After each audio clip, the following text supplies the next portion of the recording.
जय माता दी मित्रों, कैसे हैं आप सब। आशा करती हूँ आप सब ठीक होंगे। आज हम पढ़ेंगे गंडमूल नक्षत्र।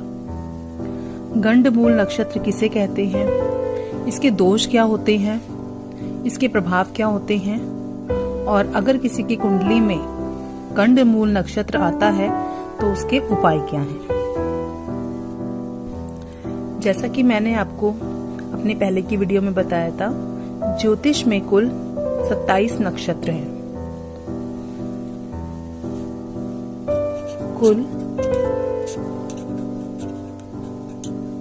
नक्षत्र 27 हैं। अब इसमें से कुछ नक्षत्र जो होते हैं वो शुभ होते हैं और कुछ अशुभ होते हैं। जो गंडमूल नक्षत्र होते हैं वो टोटली अशुभ होते हैं। गंडमूल नक्षत्र को अशुभ कहा गया है। अब हम बात करते हैं कि गंडमूल नक्षत्र कहते किसे हैं। जब राशि और नक्षत्र, ऐसी स्थिति आती है जब राशि और नक्षत्र दोनों जो हैं वो एक साथ समाप्त हो जाते हैं, दोनों एक साथ समाप्त हो जाते हैं, तो उसको हम कहते हैं गंडमूल नक्षत्र। ठीक है, तो इतना समझ में आया कि जब राशि और नक्षत्र दोनों एक साथ समाप्त हो जाते हैं तो उसे हम कहते हैं गंडमूल नक्षत्र, जो कि अशुभ होते हैं। अब देखो, मैंने आपको बताया था जो केतु के तीनों नक्षत्र हो, जैसे कि केतु है, केतु के तीनों नक्षत्र, केतु के तीनों नक्षत्र, 3 नक्षत्र कौन कौन से थे इसके, अश्विनी, मघा, मूल।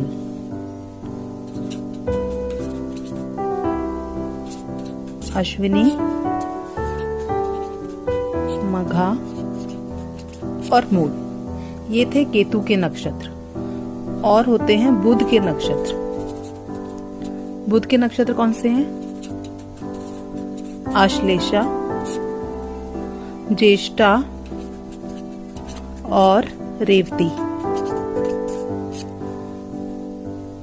केतु के नक्षत्र अश्विनी, मघा, मूल। बुध के नक्षत्र आश्लेषा, ज्येष्ठा, रेवती।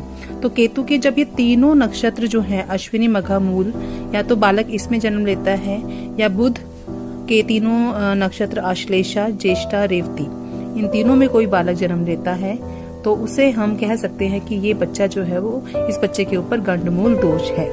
तो हम कह सकते हैं कि यदि किसी बच्चे का जन्म इन 6 नक्षत्रों में से किसी भी नक्षत्र में होता है तो बच्चे में गंडमूल दोष पाए जाते हैं। अब आपने सुना होगा कईयों को कहते हुए कि बच्चा मूलों में पैदा हुआ है।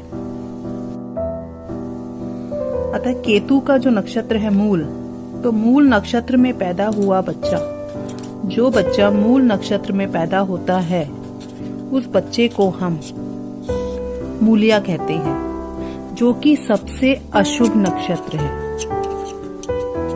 सबसे अशुभ।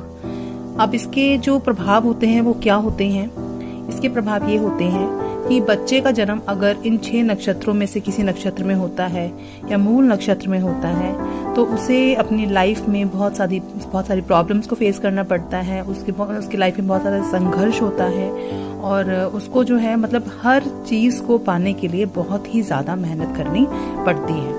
तो मूल नक्षत्र जो होता है वो इनमें सबसे ज्यादा अशुभ माना गया है। तो अगर मूल नक्षत्र में बच्चा पैदा होता है तो उसको हम मूलिया कहते हैं। तो हमने पढ़ा आज अभी कि गंडमूल नक्षत्र किसे कहते हैं, उसके दोष क्या होते हैं, उसके प्रभाव क्या होते हैं।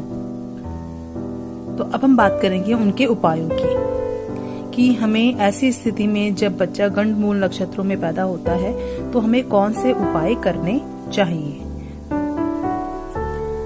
तो अब हम पढ़ेंगे उपाय। अगर कोई बच्चा इन नक्षत्रों में पैदा होता है या फिर बच्चा मूलिया होता है तो सबसे पहला उपाय क्या करना चाहिए हमें। सबसे पहले तो 27 दिनों तक, जिस दिन बच्चा पैदा होता है उस दिन से 27 दिनों तक शांति पूजा करनी चाहिए।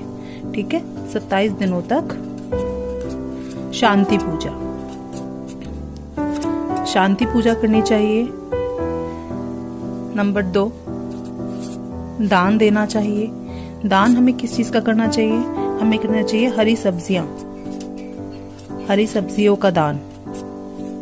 नंबर 3, हमें करना चाहिए महामृत्युंजय जप का जाप। महामृत्युंजय जप, ठीक है। 108 बार रोज जो है मृत्युंजय जप का जाप जो है वो हम कर सकते हैं।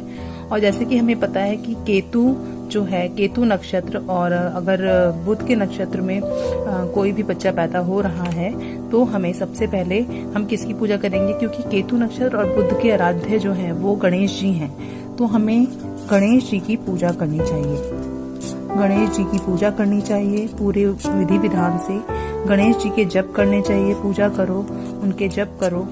और इसके साथ ही गणेश जी को हम दूर्वा भी अर्पित कर सकते हैं। दूर्वा जो है वो 5 होनी चाहिए गिनती की, तो 5 जो बुधवार के दिन हम बुध देव की पूजा कर सकते हैं और बुध के मंत्र कर सकते हैं, और इस तरह हम नक्षत्रों को शांत कर सकते हैं। तो आज हमने पढ़ा कि गंडमूल नक्षत्र क्या होते हैं, उनके दोष प्रभाव व उनके उपाय क्या होते हैं। इसी तरह मेरी आने वाली वीडियोस को देखने के लिए मेरे साथ बने रहिए और इनको लाइक और शेयर और सब्सक्राइब करना ना भूलिए।